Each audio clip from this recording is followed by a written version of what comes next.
Salut tout le monde, j'espère que vous allez bien. On se retrouve aujourd'hui pour faire la vidéo book haul du mois de décembre 2017 qui arrive un petit peu en retard, j'en suis désolée. Alors au mois de décembre j'ai acheté que 2 livres parce qu'il y a eu mon anniversaire au mois de novembre. Donc mes amis voulaient m'acheter des trucs mais je savais pas trop ce que c'était et du coup je n'osais pas trop acheter des livres parce que j'avais peur qu'ils m'en achètent. Et il y avait Noël à la fin du mois et pareil j'avais peur que mes proches m'achètent des livres. Donc j'ai préféré être prudente, j'ai acheté que 2 livres que je suis quasiment sûre que personne va m'acheter.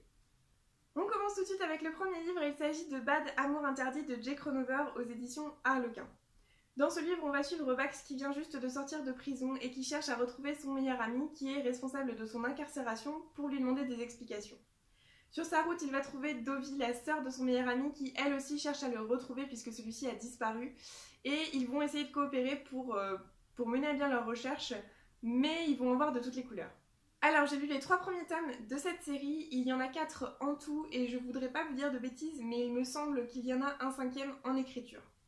Ce que j'aime bien dans cette série c'est qu'on se trouve à The Point, un quartier malfamé des États-Unis où vraiment se mêlent la prostitution, la pègre, le trafic d'armes, de drogue, les vols, les casses de voitures, les cambriolages, etc.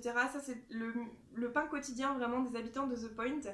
Et ce que j'aime beaucoup dans cette série, c'est qu'on va avoir plusieurs personnages, des personnages qui vont chercher à s'en sortir, des personnages qui vont peut-être un petit peu embrasser le côté sombre de The Point pour essayer de le relever, et des personnages qui vont carrément sombrer dans le côté sombre de The Point, dans la pègre, dans le trafic, etc.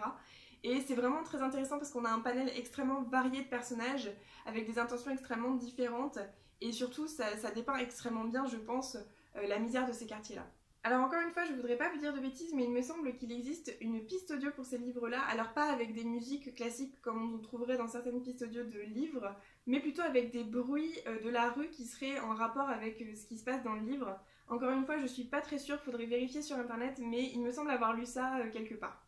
Je vous recommande bien évidemment cette série, par contre elle se déroule dans un univers extrêmement sombre et il y a des choses vraiment pas évidentes qui se passent, donc si jamais vous cherchez quelque chose de gai, joyeux, n'allez pas vers cette série-là. Et le second livre que j'ai acheté ce mois-ci, il s'agit des désastreuses aventures des orphelins Baudelaire, le tome 3, Ouragan sur le lac, de Lemony Snicket aux éditions Nathan. Vous vous souvenez certainement des orphelins Baudelaire qui avaient perdu leurs parents dans un tragique incendie et qui allaient de déboire en déboire à cause de leur oncle, le comte Olaf, qui cherchait à mettre la main sur leur fortune. J'ai vraiment très hâte de me replonger dans les désastreuses aventures des orphelins Baudelaire parce que ce sont des livres très bien écrits, extrêmement riches, avec beaucoup de jeux de mots. Et surtout, il y a un jeu entre le narrateur de l'histoire et le lecteur qui est assez intéressant puisque celui-ci n'arrête pas de dire au lecteur qu'il ne faut absolument pas lire ce livre, qu'il est extrêmement triste et qu'il vaut mieux le reposer. Je trouve ça assez rigolo et j'aime beaucoup. Et bien voilà, c'est tout pour ce book haul, j'espère que ça vous aura plu. N'hésitez pas à me dire si vous avez lu ces livres et à me donner votre avis dessus dans les commentaires. N'hésitez pas aussi à me dire ce que vous avez acheté au mois de décembre. En attendant, je vous fais d'énormes bisous et je vous dis à très bientôt.